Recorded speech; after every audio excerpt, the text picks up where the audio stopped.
Hey guys, I'm Natasha Chandel from the Kinda Dating podcast. So, there's a global pandemic going on and you're still thirsty. I mean, looking for love.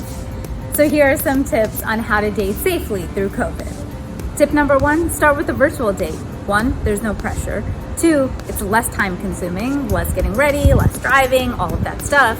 And you can also be creative. If you need some creative date ideas, you can check out Kinda Dating's Instagram at Kinda Dating, where we share some really cool ways to have the same date experience but inside.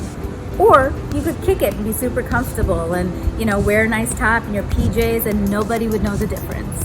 The other thing is it gives you the time to get to know somebody better. So take that time, learn about their values and their beliefs, especially about the pandemic, because here's the fun part, that will come back later in your relationship. And here's the other thing. If you vibe on video, you're most likely gonna vibe in real life. But the most important reason to start with a virtual date, you're not exposing anybody or yourself. Tip number 2, talk to somebody for 2 weeks. Learn their habits. Are they taking the pandemic seriously? Are they hygienic? Where have they been? You deserve to know all of that so that you can take the next step. So you're finally ready to meet. Tip number 3, have a social distance date.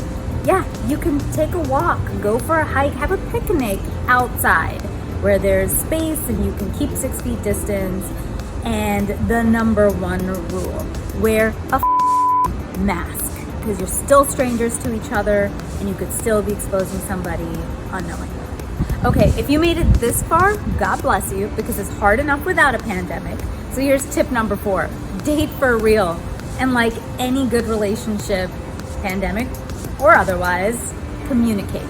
So I know normally you wouldn't have become exclusive that quickly, but it might be a good time to be like, hey, we're gonna chill on maybe seeing other people so we can limit our exposure. So whether you actually want to date or not through COVID is totally up to you, your comfort level, and how much you trust the other person. But you can do it safely. Just remember the golden rule, wrap it up. And by that I mean wear a mask.